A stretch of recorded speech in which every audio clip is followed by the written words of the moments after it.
Assalamualaikum warahmatullahi wabarakatuh. Nama saya Syafira Ramadhani. And since I'm not that good at introducing myself, I'm just gonna get right to the point of this video.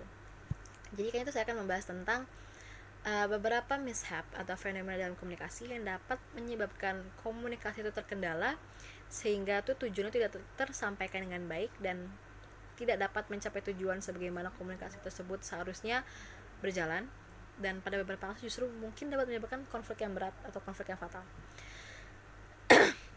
Kenapa saya membahas tentang konsep ini? Mungkin karena yang paling utama adalah komunikasi itu sesuatu yang paling penting untuk kita, terutama bagi kita manusia, baik komunikasi secara verbal ataupun non verbal. Kita adalah makhluk sosial. Kita memerlukan manusia lain dalam keberadaan kita, dalam kehidupan kita, untuk membantu kita dalam menjalankan eksistensi kita sebagai manusia.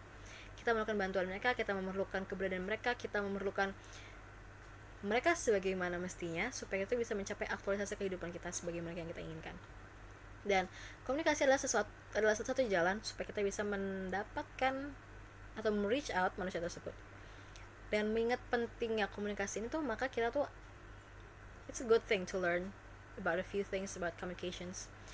Dan kita harus mempelajari beberapa hal dalam komunikasi yang kita anggap penting untuk supaya kita tuh bisa menghindari beberapa mishap ini, supaya komunikasi kita bisa berjalan dengan baik, bisa berjalan tanpa hambatan, dan bisa menghindari konflik-konflik yang mungkin bisa terjadi di kedepannya. Dan mishap yang pertama ini tuh mungkin adalah mishap yang paling banyak kita temukan dalam kehidupan sehari-hari, yaitu fake news dan hoax. Fake news dan hoax ini tuh merupakan mishap pertama yang mungkin banyak banget kita temukan dalam kehidupan sehari-hari, terutama dalam keadaan sekarang. Media sosial dan portal berita adalah dimensi atau media yang paling banyak ditemukan sebaran fake news atau hoax. Dan mungkin kita pernah jadi salah satu korbannya, atau mungkin kita pernah jadi satu penyebarnya.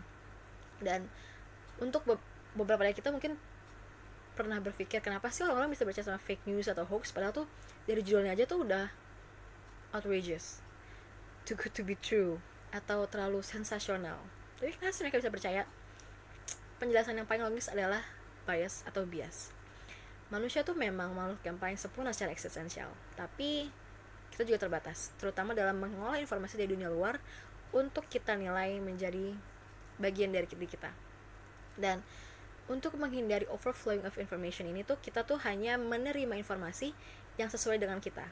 Dan bagaimana sesuainya? Karena ada pedoman yang dibentuk oleh lingkungan yang kemudian diambil oleh orang tersebut, sehingga menjadi perspektifnya atau menjadi pedomannya untuk mengolah informasi supaya bisa mendapatkan informasi yang sesuai dengan pedoman tersebut. Dan itulah yang terjadi sama orang-orang percaya sama fake news atau hoax. Mereka percaya karena mereka itu sudah mendapatkan blueprint, mereka sudah percaya mendapatkan pedoman, karena mereka percaya kalau misalnya informasi itu sesuai dengan apa yang sudah mereka pelajari, sesuai dengan apa yang sudah mereka dapatkan, sehingga bisa dibilang itu it's not harmful, itu tidak menyakitkan mereka, dan itu justru menjadi mungkin membantu mereka untuk mengolah informasi selanjutnya. Dan ya, mungkin terdengar mengerikan karena it actually happens, it's actually formed by the world we live in. Mungkin terdengar menakutkan karena dibentuk oleh dunia luar atau lingkungan luar yang kita tinggali, tapi there's a few ways you can avoid this. Ada beberapa cara yang bisa kita lakukan untuk menghindari menjadi korban atau penyebar dari fake news atau hoax ini. Yang pertama itu adalah, yang pasti adalah baca yang banyak, riset, look at trusted, atau carilah portal atau berbagai literasi yang bisa dipercaya mengenai suatu berita. Dan mungkin terdengar menakutkan bagi beberapa orang kalau misalnya menerima berita yang tidak sesuai dengan apa yang mereka terima, tapi for me that's it. Lebih baik untuk menerima suatu informasi yang mungkin terdengar menakutkan ketimbang untuk tinggal dalam suatu perspektif yang terdengar ignoran dan justru menyakitkan pada akhirnya. Dan ya, baca riset dan diversify.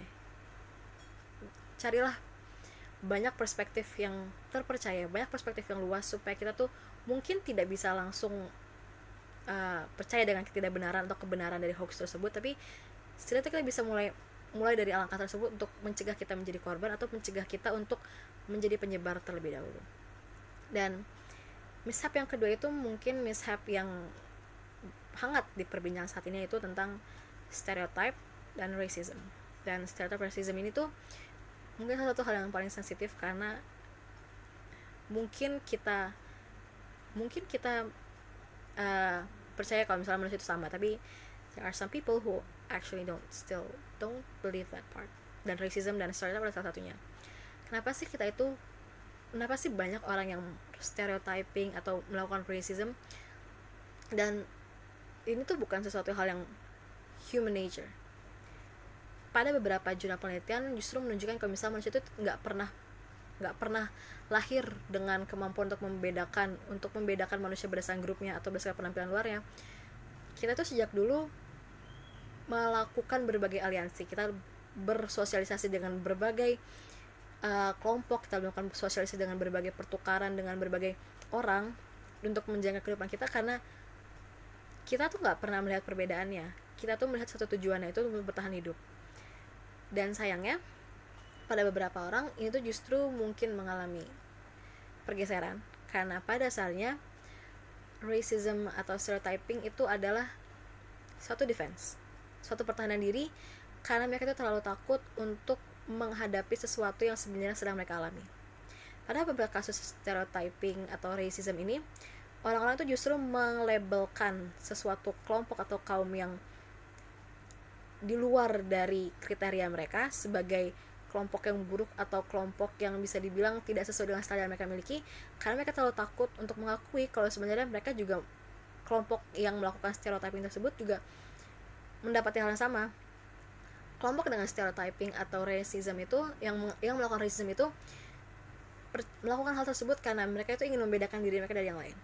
They want authority, they want a sense of safety. Karena mereka berbeda, mereka percaya kalau misalnya dengan perbedaan itu justru akan membawa mereka tuh ke sebuah tingkatan yang lebih tinggi, dengan tingkat kesejahteraan atau suatu tingkatan yang bisa membuat mereka tuh lebih baik dari yang lainnya.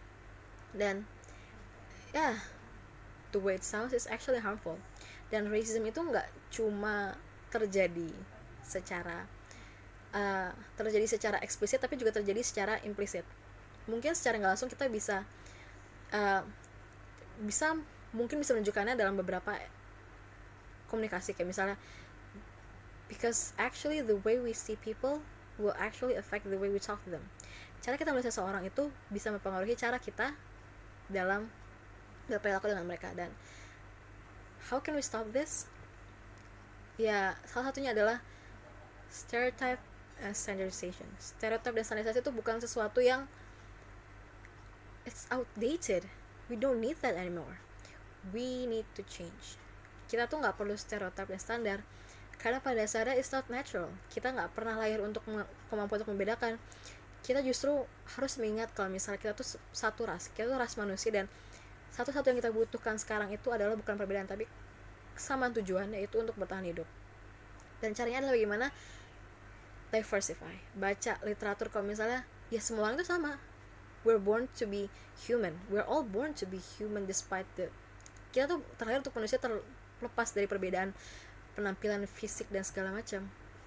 Learn to read, learn to understand, belajar untuk membaca, memahami. Dan kalau the world is the way it is, manusia itu sempurna, dan walaupun terlepas dari apapun yang terlihat, kita semua sama. Kita itu untuk tujuan kita adalah bertahan hidup dan aktualisasi diri sebagaimana kita manusia mestinya.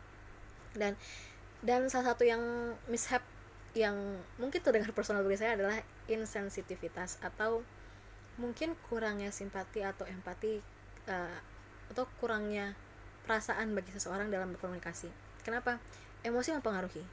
Emosi antara komunikan dan communicate itu mempengaruhi bagaimana jalannya komunikasi. Dan pada beberapa kasus ini justru menimbulkan konflik, karena salah satu itu justru menafsirkan emosi itu menjadi suatu penolakan atau suatu perlawanan dari apa yang dia inginkan, apa yang dia ingin sampaikan. Jadi gimana cara menghindarinya? Be empathetic, be sympathetic, bersimpatilah, belajarlah untuk menempatkan diri kalian dalam keadaan orang tersebut. Put your emotions, dan belajarlah untuk respect other people when you're talking. Gunakanlah bahasa yang baik dan benar, gunakanlah uh, simpati kalian. Gimana sih kalau misalnya saya mengatakan ini kepada dia, apakah dia akan sakit hati? Mungkin terdengar terlalu feely atau terlalu lembek, tapi the way we talk also shows the way we were educated. Cara kita berbicara juga menunjukkan bagaimana cara kita tuh dididik, bagaimana cara kita tuh belajar di lingkungan kita, dan it actually helps us to understand human on a better level.